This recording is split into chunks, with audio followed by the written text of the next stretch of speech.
pasaba allí que no había.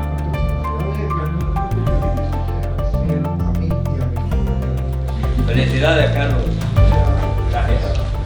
Mientras que en toda Europa, prácticamente, digamos, los países así de nuestro entorno, más a nuestro nivel, escalan los 8.000. Del año 50 a 1964, en España, en los años 60, lo que se está haciendo es las primeras grandes escaladas en el Pirineo, en los Alpes, y para nosotros el Himalaya va a venir seguramente con 10-15 años de retraso, si no más.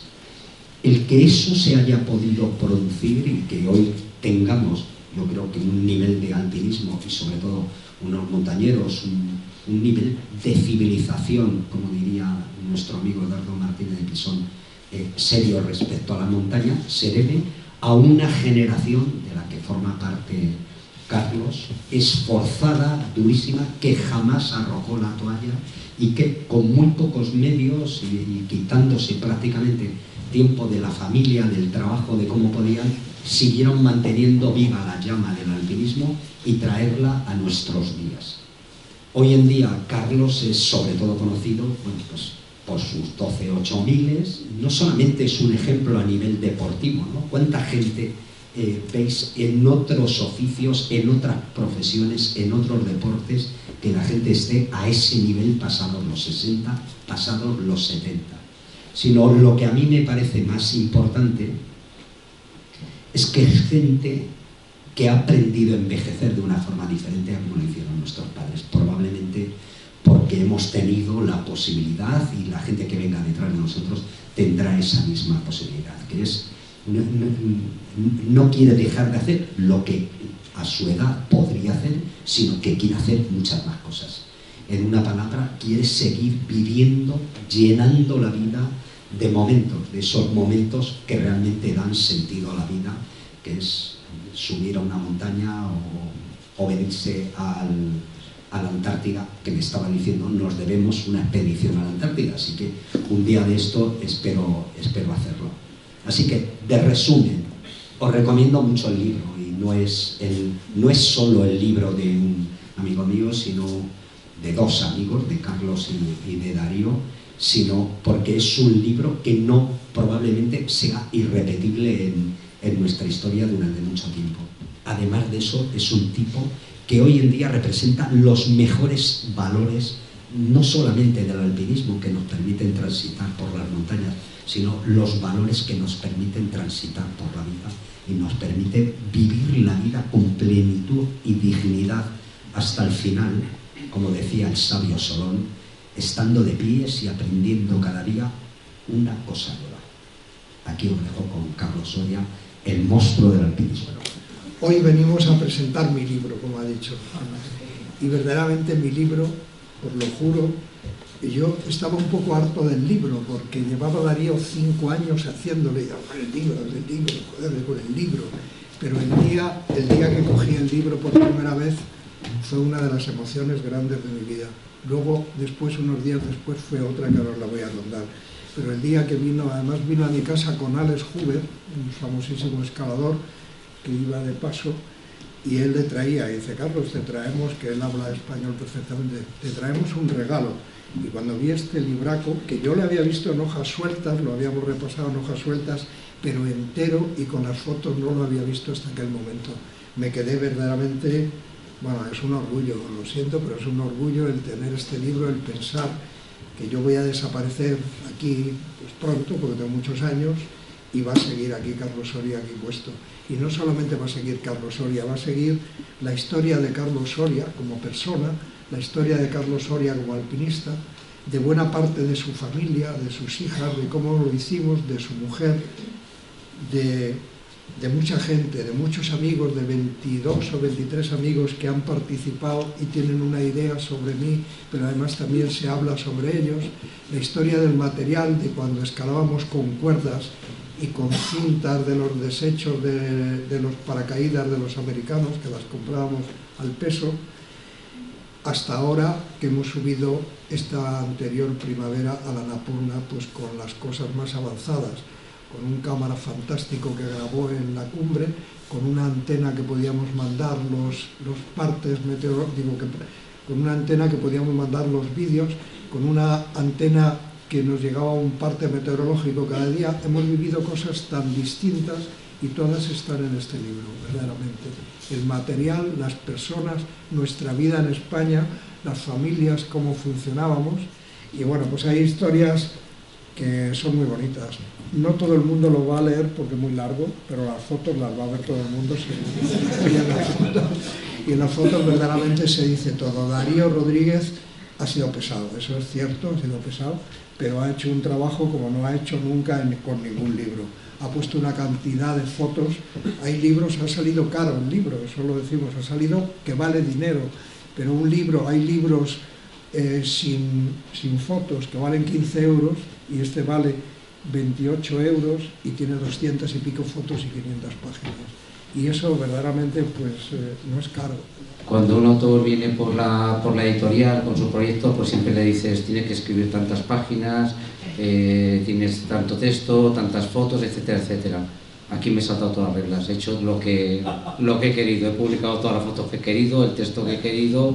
Es un libro que, aunque cuesta 29 euros, sin embargo, se vende por debajo de su precio, porque normalmente un libro de bastantes menos páginas está costando 20 y tantos euros. Es un libro que jamás se podría vender al precio real habitual que habría que venderlo. Y es un libro en el que me he permitido todas las licencias. Es decir, hemos publicado las fotos que queríamos publicar y esas fotos al final han representado 100 páginas, pero podrían haber sido 120 páginas como podrían haber sido 80. Eran las fotos que queríamos publicar. Y con el texto pues ha sido lo mismo. De hecho es lo que comentaba Carlos, ¿no? Que es una historia que casi nos cuesta la amistad de 5 años y que ya al final él me puso como fecha límite el 15 de noviembre.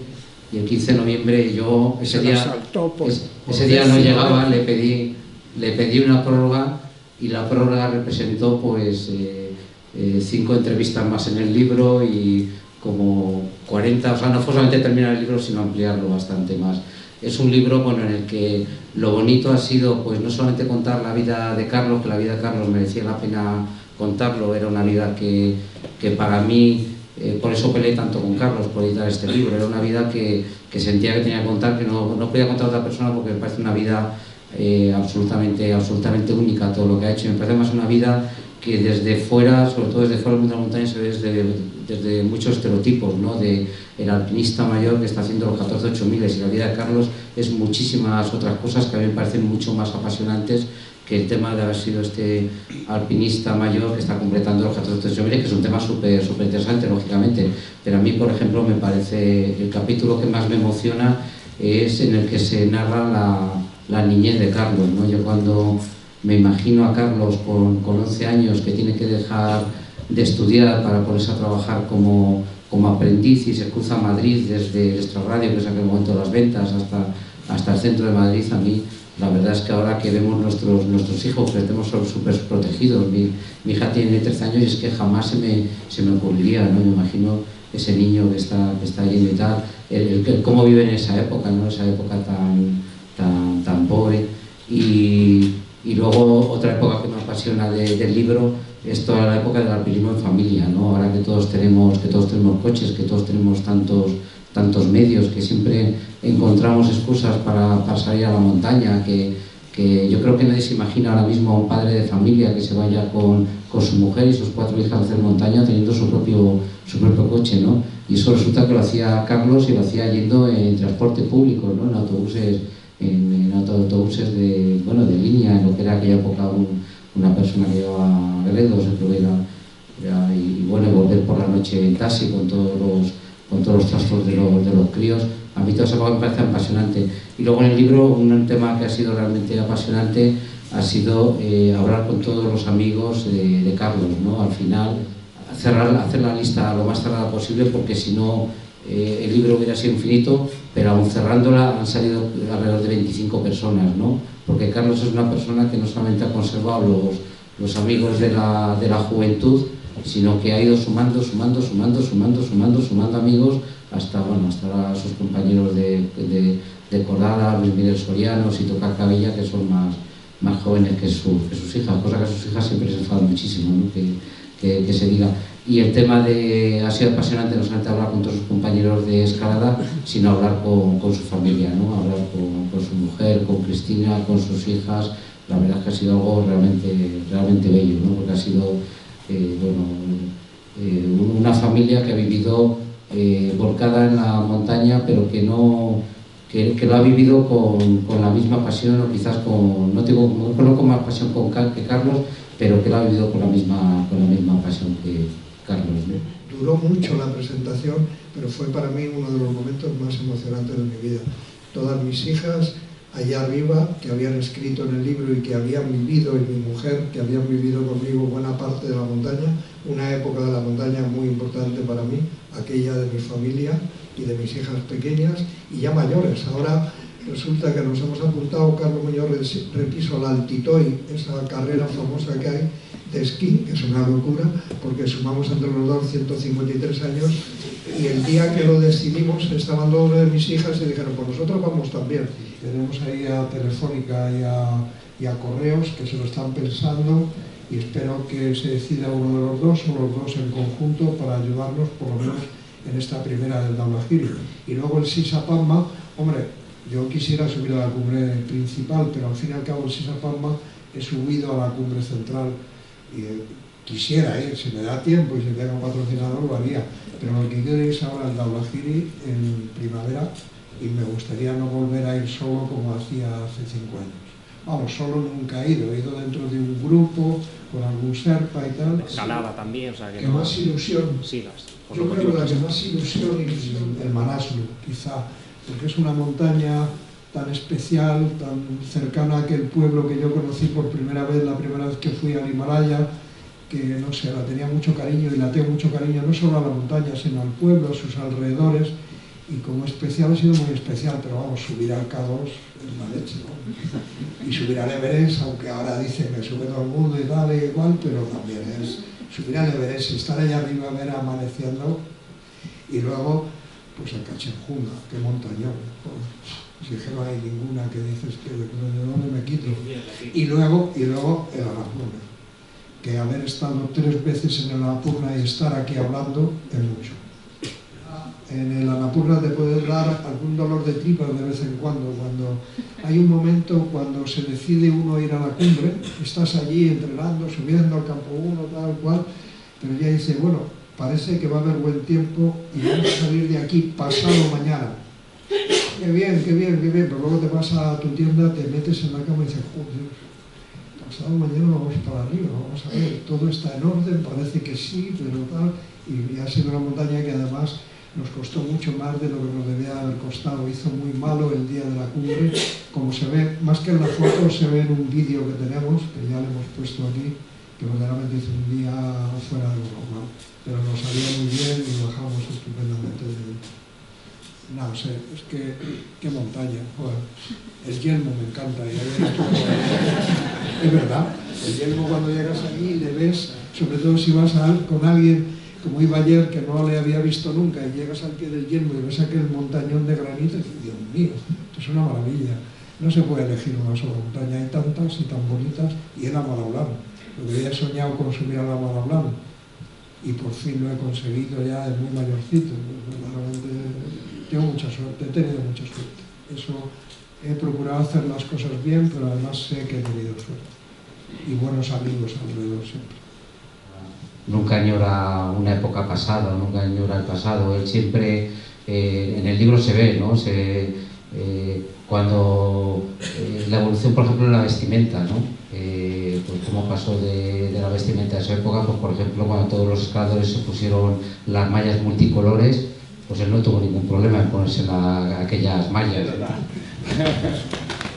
Bueno, pues creo que la joya que nos ha dado Desnivel, la joya de tu vida en general, para mí es un privilegio poder haber formado parte, una pequeña parte, ¿no? de esa historia, al haberte conocido desde tan joven. Quería transmitir un poco eso, poder compartirlo con la gente para que conozcan también otra parte, o por lo menos la parte que yo conocí, por si sirve para aportar algo, ¿no? Yo conocí a Carlos con 14 años, nada más empezar a escalar, pues yo era, claro, amigo de sus hijas, amigo. Me enseñaron a esquiar, me enseñaban todos los trucos, tal.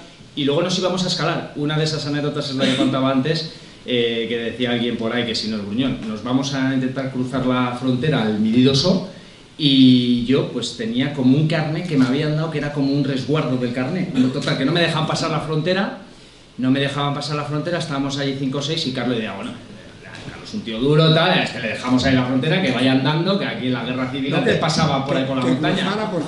Tal, me quería dejar allí abandonado literalmente. Gracias a eso, gracias a que la gente hizo presión, me dejó allí abandonado. Pudimos ir a Riglos, que es el sitio donde siempre hacen la estrategia para cuando hace mal tiempo en el Pirineo, pues acabas escalando en Riglos. Y allí me acuerdo siempre, y siempre nos acordaremos de cómo estábamos escalando, pues llegaríamos allá a la 1 de la mañana, escalando en la estación de tren, que era entonces donde se dormía, y allí salió una señora, que sería la cuidadora de la estación, y empezó allá a decir, es que, pero que eso ya es vicio, deja el vicio, contigo, los dos escalando a la 1 de la mañana. Y otra de las cosas que a mí me hizo descubrir a Carlos... bueno, hemos hecho 2 vías grandísimas, la Solede y el Fire juntos. Y el Fire, sí. Con Alfonsito Bizán, efectivamente. Te dan la típica subvención de 100 euros de hoy en día y tal, y estás allí compitiendo, pues a ver quién se lleva la subvención para y tal. Y en eso que con quien uno de los que competíamos los rivales era Carlos Soria. Entonces claro, estábamos allí picados, ¿no?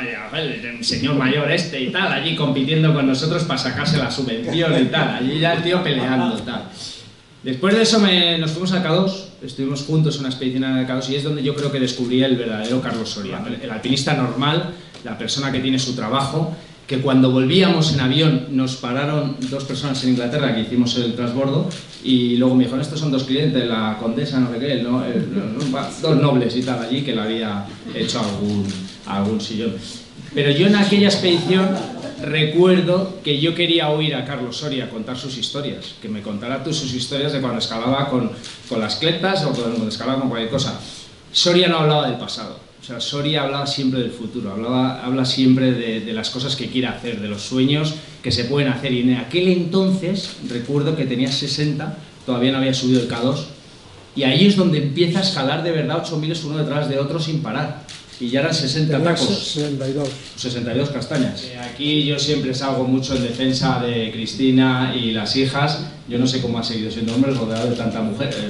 Permitidme, es un machismo, pero ya sé. Pero un hombre de verdad. Pero Cristina y la familia, pues yo creo que ha tenido mucho que ver, ha tenido mucho mérito. Cuando siempre hemos estado juntos, los alpinistas, siempre hemos dicho, joder, es que esté claro. Además del trabajo tenía un chollo, porque tiene que tener una mujer detrás que soporte todas las expediciones para aquí y para allá. Así que reconócelo y a mirarlo aquí en este libro, en esta joya que está ahí. Lo he reconocido siempre. Antes, ¿qué tal? Pero por si acaso. Bueno, de niño, no os cuento cómo vivía, de niño, vamos, vivía en un sitio terrible. Pero ya de casado vivíamos en una casa de 70 metros y teníamos 4 hijas. Primero hicimos una habitación con 4 literas, luego cuando fueron creciendo nos salimos nosotros de nuestra habitación, nos fuimos al salón y pusimos a 2 en cada habitación para que pudieran estudiar. Y claro, pues todo eso podía haberse solucionado haciendo lo que te decía, toda la energía puesta en tu trabajo, pero no me apetecía. Eso es uno de mis defectos. Mis defectos, lo que dicen todos mis amigos, que soy gruñón, pero es mentira. No soy gruñón, pero un poco de mala leche he tenido siempre, pero vamos, no. No sé, defectos todos tenemos muchos, y los tenemos por ahí guardados, pero son pecadores. He procurado ser lo mejor posible, eso es cierto. He procurado no engañar a nadie, y he procurado ser fiel a mí y a mis compañeros y a mis amigos. Y eso, pues bueno, me tiene satisfecho del todo. No estoy descontento de mi vida, no tengo grandes remordimientos a pesar de esto que he hecho. Casi ninguno. Estoy muy feliz de la vida que he hecho. Y creo que me ha salido bastante bien hasta ahora. ¿Quién le iba a decir a ese chavalito a los 14 años que iba a haber ido a la Antártida, que iba a haber ido a Indonesia, que iba a haber ido a África, que recorría el mundo subiendo montañas, que había hecho las 7 cumbres más altas de los 7 continentes? No lo podía ni pensar, y verdaderamente eso es muy bonito. El viajar a mí siempre, yo cuando he ido a despedir a alguien, lo mismo al tren que a un vuelo, he dicho, joder, me pongo muy nervioso, digo, que se tiene que marchar eres tú. Y otra cosa que me pasaba, esto ya no ocurre, pero antes, hace 20 o 25 años, en la época hippie, quizá haga más años de eso, cuando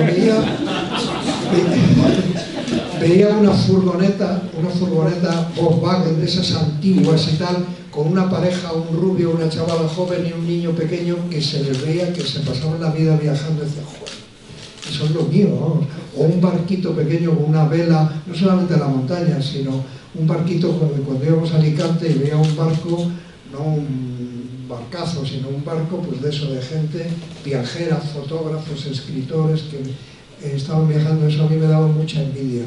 Y al final pues no he tenido, la furgoneta sí la he tenido, el barco no, porque me da mucho miedo el agua, pero sí que he recorrido buena parte del mundo, que era lo que a mí me hacía ilusión. ¿Crees que en el alpinismo, el miedo va impuesto al alpinista también? ¿Alguna situación de pánico también? Miedo, pues una tormenta muy fuerte, medio perdido en algún sitio, pero miedo, la verdad es que nunca he pasado miedo. Nervios sí, desde luego, pero miedo no. He pasado momentos tristes, que es peor que el miedo casi, ¿no? Pues por la pérdida de algún compañero, por situaciones así, he pasado momentos tristes, pero no tiene nada que ver con el miedo. Eso te puede asustar y decir, yo no vuelvo aquí porque pasan estas cosas que pasan, pero no ha llegado a ser así. El K2, hablando de las rutas normales de los 8000, sí que es la montaña más difícil de todos los 8000. No la más peligrosa, pero sí la más difícil de todos. El K2, hablando de rutas normales. No, ¿qué es lo más difícil? Pues vías que todavía no se han hecho en algunos sitios, porque son muy difíciles, pero ahora mismo se hacen dificultades muy grandes. Carlos hace cosas increíbles, se cuelga de cualquier sitio y encima se tira y baja volando, o sea que no tiene nada que ver. Lo de la dificultad con el peligro son dos cosas que no tienen nada que ver. Pero sí, de los 8000 posiblemente el K2 es el más peligroso. Ha muerto más gente en el Everest, por supuesto, y también en los Alpes hay muchas montañas y donde más gente ha muerto es en Mont Blanc. Claro, además es que la gente que escalaba mucho, como dice aquí mi amigo, trabajaba poco. Ha habido una época de gente que a muchos les salvó el hacerse bombero, a muchos, y a otros les ha salvado por la familia y tal, pero que se dedicaban a escalar. Es importante tener tiempo para entrenarse. Yo ahora lo noto. Si yo hubiese tenido cuando tenía 50 años, no cuando tenía 30, cuando tenía 50, el tiempo que tengo ahora para entrenarme, Dios mío, madre mía, porque a los 50 años yo era muy fuerte, ¿eh? Darme cuenta que la primera vez que se intentó una montaña de 8000 metros, el Everest sobre todo, era el año 20 y tantos, y nosotros los españoles, la primera vez que intentamos una montaña de 8000 metros que ya estaba subida, era el año 73.